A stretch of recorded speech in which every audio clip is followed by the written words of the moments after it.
This is The Jason Jones Show, powered by Mudhouse Media. Now, here's Jason Jones.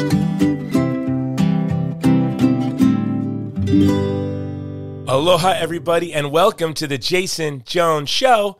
I am your host, Jason Jones, broadcasting from the west side of Oahu. All right, when I go to my office, the first thing I do is I check my messages, my voicemail, my email, social media, just like you. I do it just like you. And my Instagram was going off. My dear friend, Daniel Puder, if you're a MMA fan or professional wrestling fan, you'll recognize the name. Daniel was a professional MMA fighter. His record was 28-0. He wrestled in Japan, but he also wrestled in the United States for WWE. I think he's best known for winning the Tough Enough challenge on SmackDown. Up until that time, it was the largest purse. It was $1 million purse. But then Daniel walked away from all of it to dedicate his life to serving vulnerable youth. And he does it in many, many ways. He is a highly sought-after public speaker. He is one of my best friends and an all-around great guy. And I have this show. My goal with the Jason Jones Show was to share these beautiful treasures of human beings that I have the privilege of being friends with. And Daniel is a precious gem. So let's just get on with the interview. Daniel Puder, we're talking about our youth. We're talking about the police. We're talking about the breakdown in America and what we need to do to be more unified after this present crisis. This episode is being brought to you by Movie to Movement, promoting a culture of life, love, and beauty through the power of film. Go to our website, movietomovement.com, and you can check out our new movie, Divided Hearts of America, starring Benjamin Watson. Also by the Vulnerable People Project, standing in solidarity with the most vulnerable people in the world, from the child in the womb to the Yazidi on Mount Sinjar. Go to our website, thegreatcampaign.org. For a donation, if you give a donation of $20 or more, I will send you a free copy of my book. The book costs us $20 to send the book, to package the book, and send all that's $20. If you send more, that helps us with our mission. So if you can, send more. Go to thegreatcampaign.org. Let's get on with the show. Here's Daniel Puder.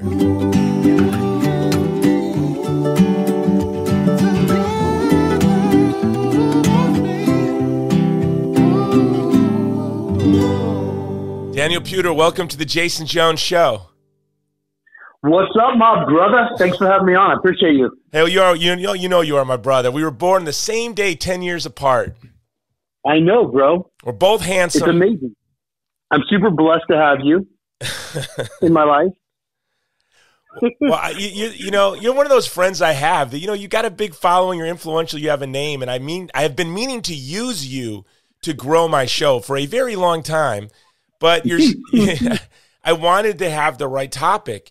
And, you were a professional wrestler in Japan, an MMA fighter. I wanted to have you on the tragedy of this young Japanese pro wrestler, this young Japanese girl who committed suicide. I wanted to have you on to talk about that and the pressure of that world and the pressure of TV. But then the world erupted, and I thought I'll have to wait to have Daniel on again. And then this morning I woke up, I turned on my phone, and you just did this beautiful montage. It was as if you almost planned it, like edited it. It was just video after video after video of influential people saying beautiful things that would unite us as a country. And first of all, so I said, I want Daniel on right now. So I called you. I said, let's do a show right now, because you seem like you have something you want to say. So what were you trying what were you trying to say? And I was down at the pool at the Red Rock in Vegas right now for my 30-minute swim time. So I was like, give me a little bit, Jay. Here's the thing, bro. It's like exactly what I just said. I'm so blessed because we're America. I've been to India and Peru and Mexico and other countries that have major challenges. Like, we have no clue how good it is unless you leave this country. And so I find that there's so many celebrities out there that have the ability. I mean, I won $1 million Tough Enough on WWE, world weightlifting champ, undefeated MMA fighter. And I use that not just to express a voice, but I went out and started a nonprofit.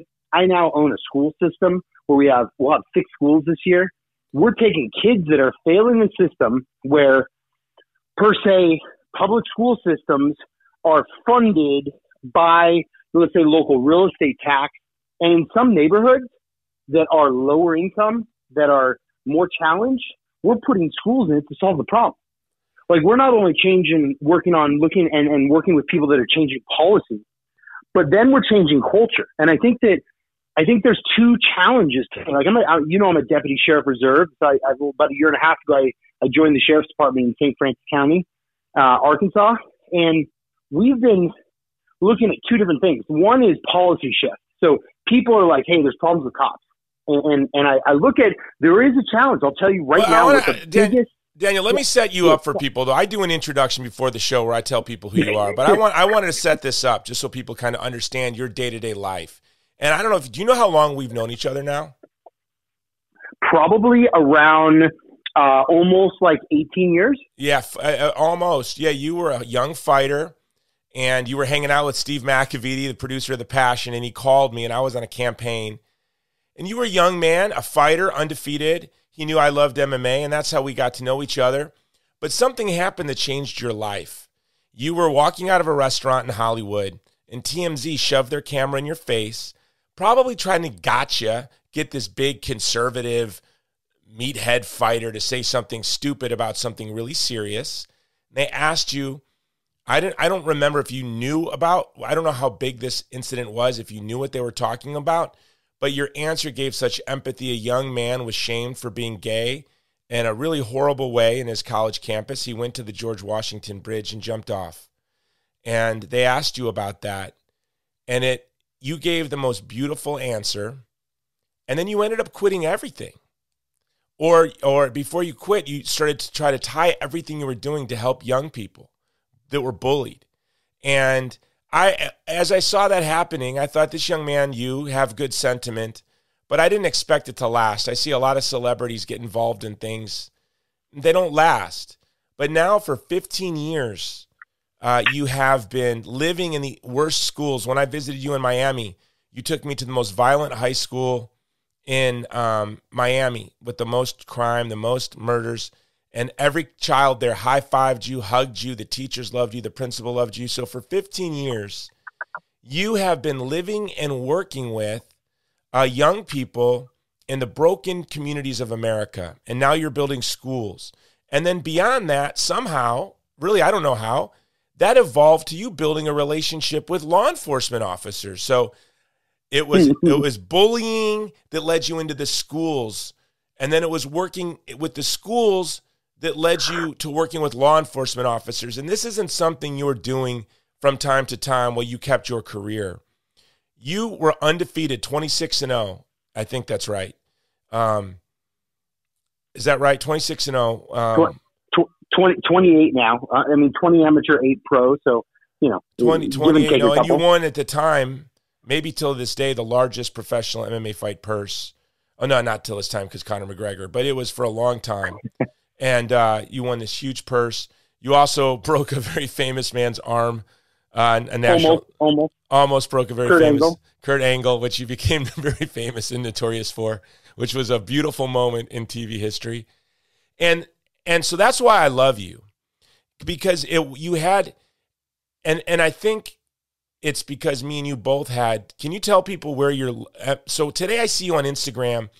I see Morgan Freeman. I see Kanye. You're posting all these videos where they're saying beautiful things, unitive things. You had a video of, I forget who it was, saying why he loves police. Which video was that you posted? There's been so many that I'm finding, bro. Yeah. It was a famous black rapper who said he tried to kill himself and his life was saved by the police. I forget who it was. But you're doing video after video after video. Can you tell us where, because when I see a guy like you doing what you do, I know there's a reason, something in your childhood that gave you the gift of empathy. Where did your gift of empathy come from?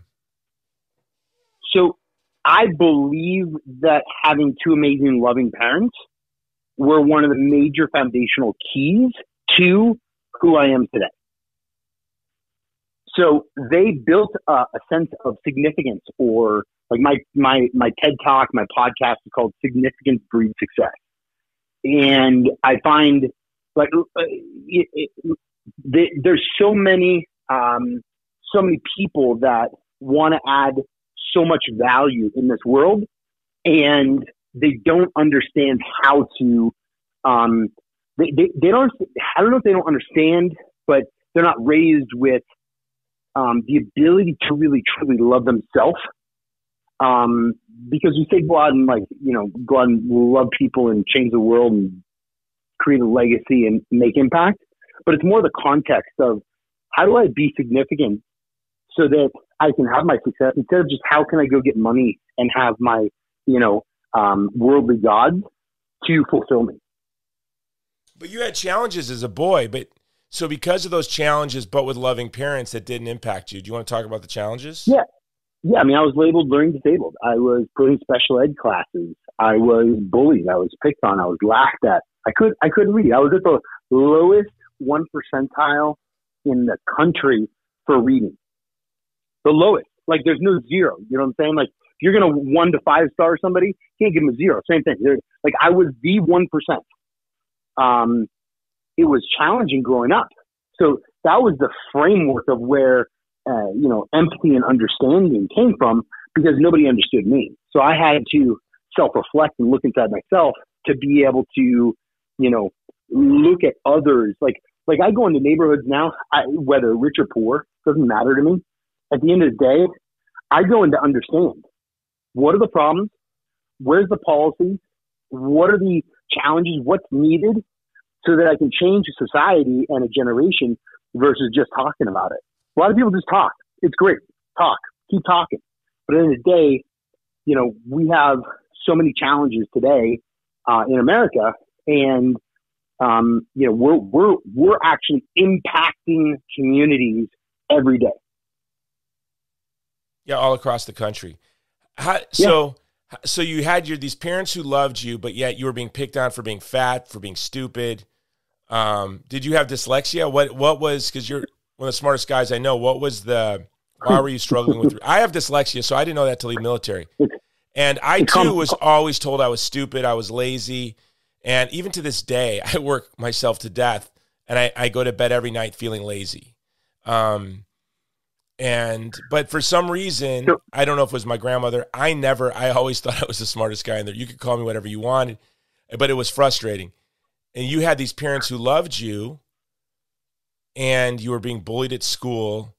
Your teachers didn't see how gifted you were. You were being put in special ed. What was this? Why were you at such a low reading level? So it was my comprehension. Like I can read, but my brain doesn't make sense of it. Okay. So at the end of the day, even my public school mother, my public school teacher, my mother was a public school teacher, even she, at that point in the 80s, I was born in 81, didn't understand how to look for what they're good at. They just tested for what they weren't good at. They never taught me my love languages, my learning styles, how to connect to what I am good at, how to learn. Like this is everything we teach the kids today. Like I have kids that come in. I'm not even joking. I got a kid that came in last year into school, 18 years old with a first grade reading level. Now, how many years do you think that kid's going to last in the real world if they can graduate or if they drop out? But we got his reading level up. His math level is good. He's working on his driver's test. He's graduating high school this month in our school system because we have small classrooms, because we help them understand how to learn. It's not about them just learning. And to use their gifts, right? Like I have ADHD and dyslexia, which to me are truly my two biggest gifts, because dyslexia teaches you how to solve problems, because life's a problem. Everything's a problem. What's easier for other people, for you, becomes an opportunity to learn how to think outside the box. And ADD, and I'm not just saying this because I have it. It's a blessing, dude. It is. It's a blessing. I tell young people what ADD is you are a Ferrari in a world full of, Buick Regals. Now, Buick Regals are great. Buick Regals, most people on most days would probably want to drive a Buick Regal. But a Ferrari And if you take a Ferrari and drive around town at 20 miles per hour all day, every day, you are going to destroy that car, because that car is meant to just blast on the highway. So that's why I think so many people with quote unquote ADD, that's why they're excellent athletes. That's why they excel in the arts. They excel in places where they're allowed to step on the gas full. They're allowed to put the pedal to the metal. And that's for a lot of boys, the only place you're allowed to put the pedal to the metal is on the football field. So, but then when you become an entrepreneur, you can put the pedal to the metal starting a food truck. You can put the pedal to the metal opening up a nonprofit. You could put the pedal to the metal starting a landscaping business. And I think that's why so many entrepreneurs are people that we would call quote unquote ADD. I hate that we call it that, attention deficit disorder. I say these other people have, they're the ones with I wouldn't want to have that. Like, I feel most at peace when I'm working my hardest, when I'm being put under the most pressure. And that's what I think the gift of ADD is. And that's what you have. So you have this experience with all these young people and then how did it lead to the police? Like, how are you now so tied in with the FBI and law enforcement? I see you pictures with all these big shots across the country. How did one lead to the other?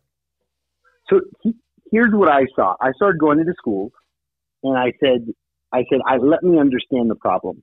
Like, let me go in and sit with kids that are being bullied, that are bullied. Like, I didn't understand what was really going on. Like, did I understand bullying and being bullied? Yes. So I started going into schools and picking their brain and understand what was going on in their life. And these kids were literally telling me that they're being beat at home. I'll give you two of the toughest ones that I had to swallow. One kid said, my father beat me so bad he broke his foot on my face. And the other one said, I'm not sure if it was a male or female for either one of these, because it was an anonymous thing that we did. The other one said, my dad raped me and he died of AIDS 2 years ago. So wow, we have major challenges going on that we don't even see. And so going into schools, my challenge was the principals didn't want to admit they had a challenge. So what I started doing was I linked up with the Los Angeles Schools Police Department, with James Ream and Rudy and some really good team members that wanted to make impact, because what was happening was, if these kids go down the wrong path because they're being, abused or whatever's going on, join a gang, the cops are going to end up with these kids. And the cops in LA School Police, they don't want to arrest these kids. Chief Zipperman is the police chief of the Los Angeles School Police Department. He did not want to arrest these kids. He's like, I want to mentor these kids. I want my officers to impact them positively every day. And so we started coaching and training cops. We worked with the National Association of Police Officers. We worked with the National Police Athletic League. We worked with NASBO, which are the Police Chiefs Association of School Police. We worked with a lot of groups, and we started training cops, because what the associations were seeing was, wow, this is an added value to help our officers understand three major things. One is how to mentor. Two is how to understand their own emotional intelligence and how to understand kids' emotional intelligence, which is a lot of mental health based.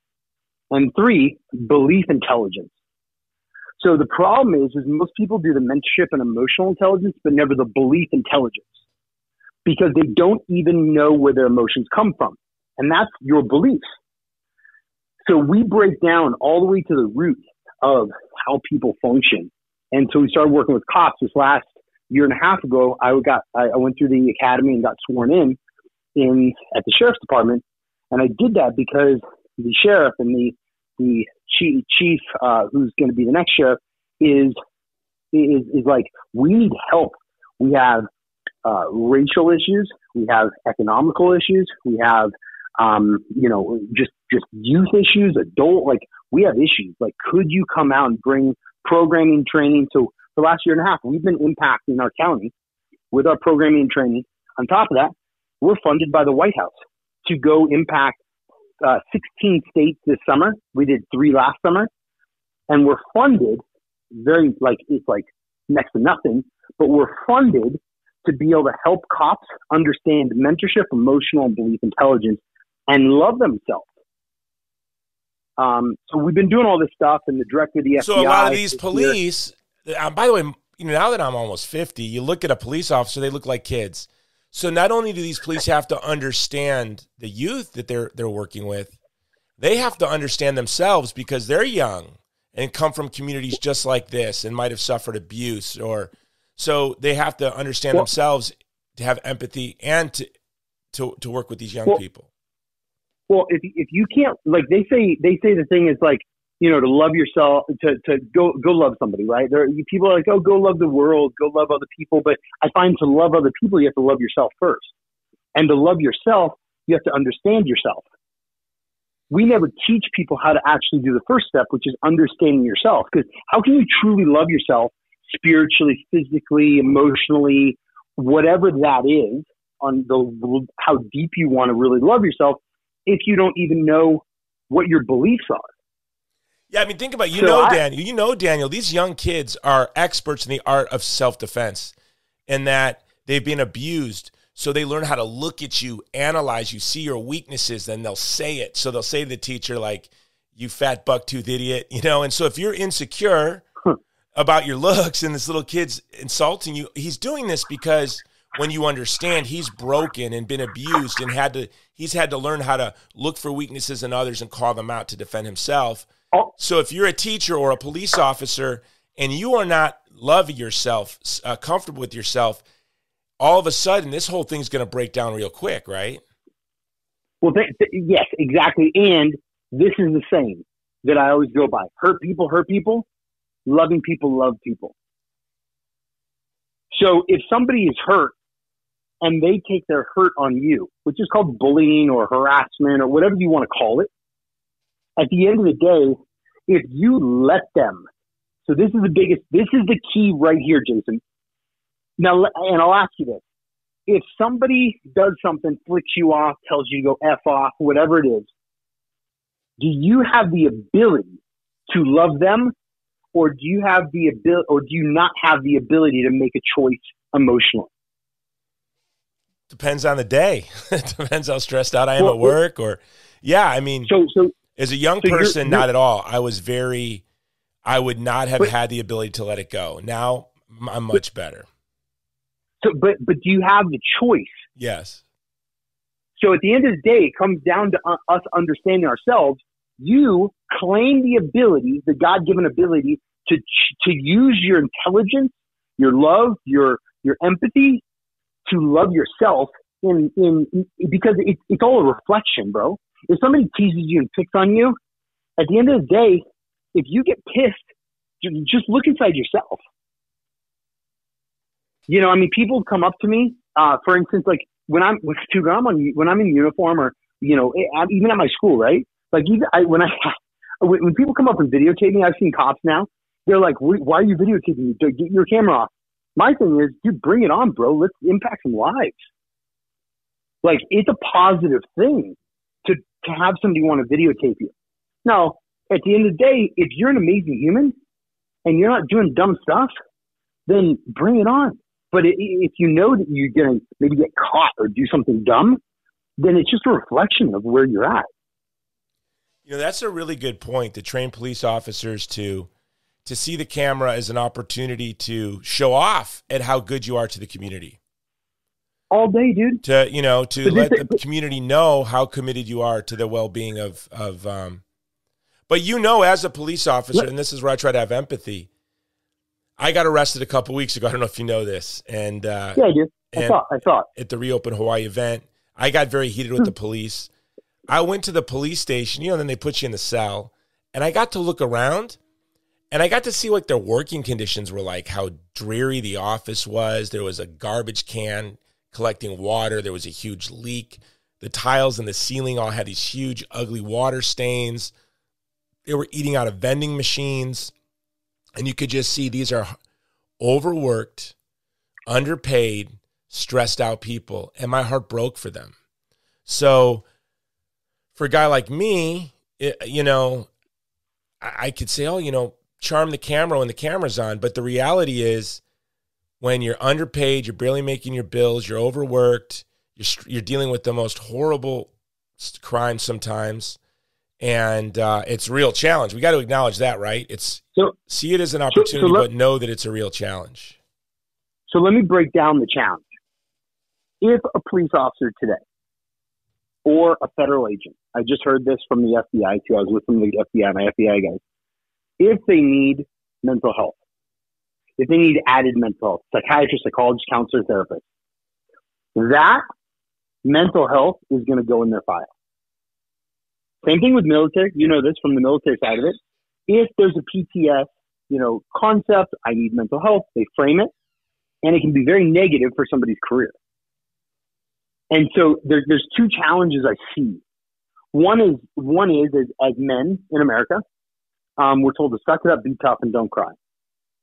And when a cop gets a job that he wants to impact lives, and then he goes in and he's told to see dead bodies, kids that have been being raped, murders, crime, whatever those horrible things, day in and day out, that I've now experienced some of them, or a person then goes and gets mental health with a psychiatrist, counselor, therapist, whatever it is, and it gets put in the file of law enforcement. And it can really be detrimental. So one thing is policy, and the second thing is culture. It's not cool to be vulnerable. Men in America are told to suck it up, be tough, and don't cry. So at the end of the day, there's two things that need to shift. There's the policy, because we need to look at mental health. Because this thing, Jason, if you got your leg broken by BJ Penn or somebody out there on the island, what would you do? I tap earlier next time. I don't know. But what would you do if your leg was broken right now? If your leg's broken, I'd go to the doctor.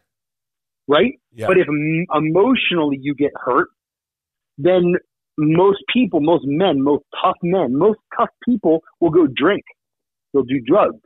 They'll go work out. They'll do something else except for going to a therapist. Yeah, now you're a police officer, and every day you have the chance to grab Oxy off of some kid in the corner and put it in your pocket. No one knows. Every day you have the opportunity to quickly, much easier, fall into vice. I'm glad you brought up the BJ Penn breaking my leg, because as you were talking, I was thinking about the new UFC rule where if you're knocked out, you have an automatic suspension. And I think that there must be certain things that police officers witness. They get some sort of automatic sabbatical, and it's systematic. If this happens, you have to go through this. Maybe it's some things it's 48 hours. Sometimes it's a month. And so it's not different. Everyone will have to go through the same thing. If you witness a murder or a child rape or, Well, it's just not that, but they don't teach them in the beginning. They don't teach them in the academy emotional belief intelligence. They don't teach them how to mentor. And a big thing came up with the school's police in Los Angeles at one point is the chief was talking to the head of the union, my buddy James Ream, and chief goes, "Hey, there's a problem here. The officers aren't being nice to kids. The officers aren't connecting." And James goes, "Yeah, it's the problem of the department because we're not training that in the beginning. They go to the academy and they're told to shut up, wipe the smile off your face, and do as I tell you. And then we put them into schools and we say, now go impact kids.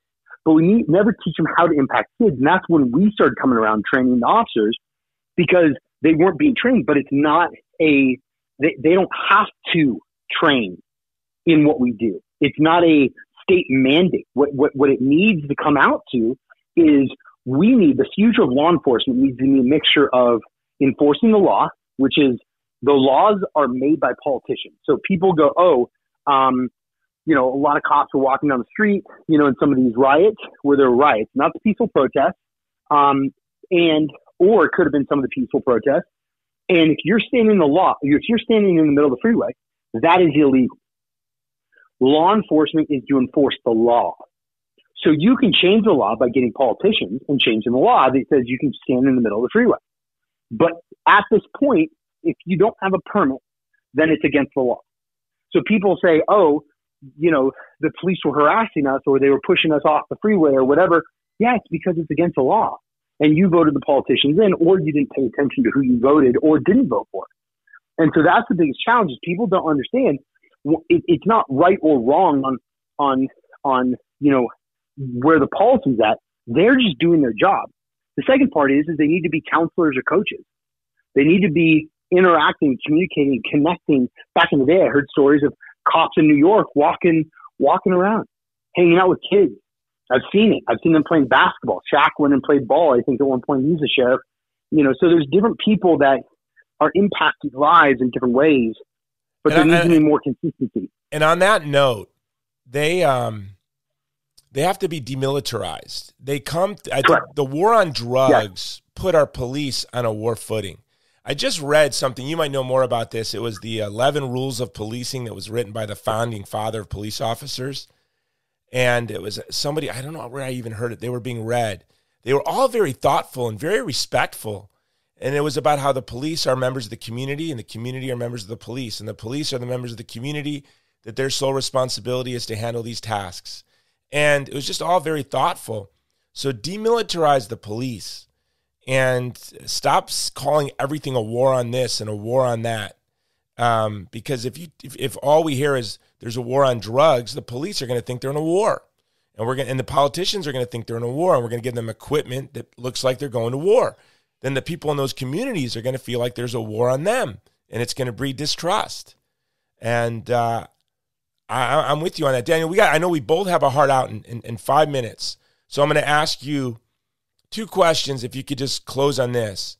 Number one is, you deal with young people across the spectrum: wealthy kids, white kids, black kids, all kinds of kids that you're dealing with. And we've seen on the streets, we've seen rich kids from suburbia, poor kids from the inner city committing vandalism and violence. And if you were to walk into those kids' school and look at each one of them one-on-one, you'd love them. They'd be amazing kids. So that's my first question: is what is it that gets these young people out there doing these horrible things in mass? And then finally, just how do people follow you and see what you're up to? So I think the first thing is that you're asking is so it's basically, it comes down to value.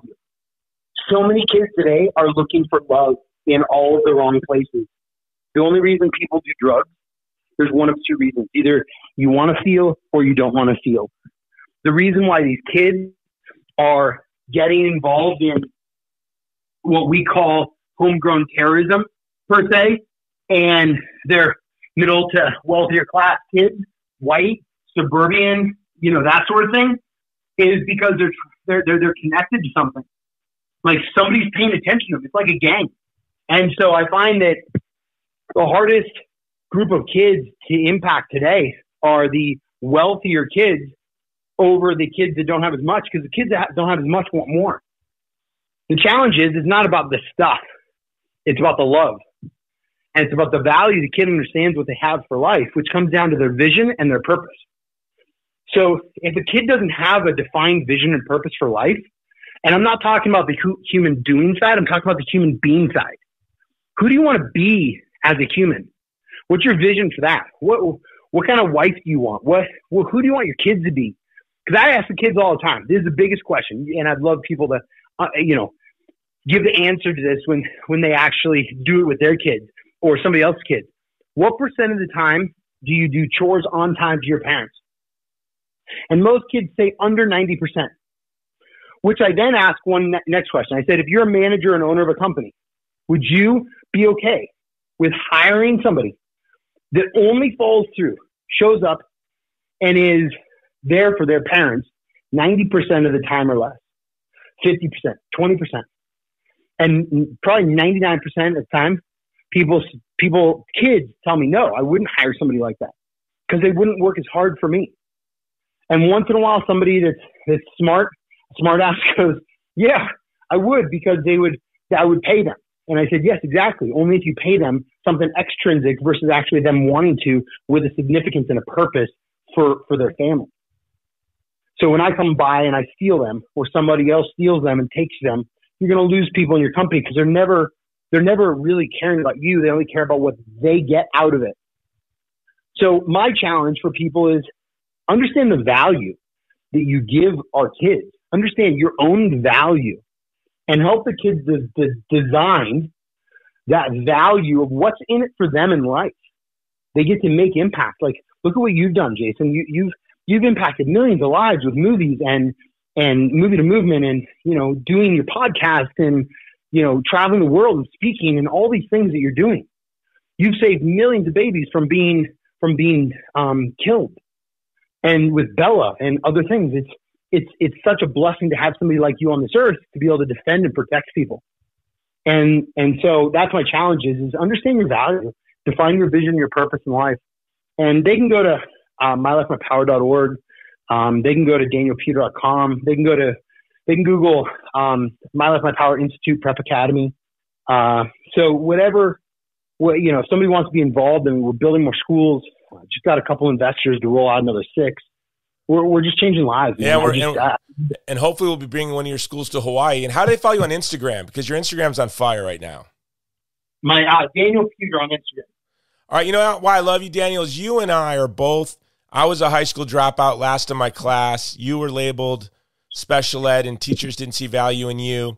And that's why I think we love each other and we have such an affection for these quote unquote troubled young people that can be really pillars in our community, because you are a pillar in our community. And you have, since the day I've known you, you have never slowed down, and you are the most creative guy, throwing professional wrestling matches to, with police officers to raise money for community programs, and building schools and speaking all over the place and uniting such disparate communities.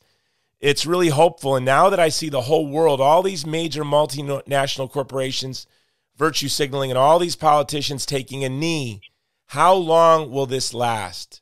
Is this just posturing? Is this just sentiment? That's one thing. But to do the day-to-day work year in and year out for you now, almost 2 decades, Daniel, it's really impressive, and I'm grateful for you, brother. And I want to have you back on the podcast. You need to become a regular member of my podcast. I would love to, bro. You're a blessing, and have an amazing week, bro. All right, enjoy Las Vegas. Thank you, bro. Appreciate you. All right, aloha. Everybody, this has been a special episode of the Jason Jones Show. I called him an hour and a half ago. I said, Daniel, you're on fire. You want to talk? Come on my show and talk. And share this episode with your friends, with teachers, with police officers. And this episode has been brought to you by Movie to Movement, creating a culture of life, love, and beauty through the power of film. Go to our website, movietomovement.com, and check out our new movie, Divided Hearts of America, starring Benjamin Watson, coming to theaters everywhere soon. Till tomorrow, mahalo.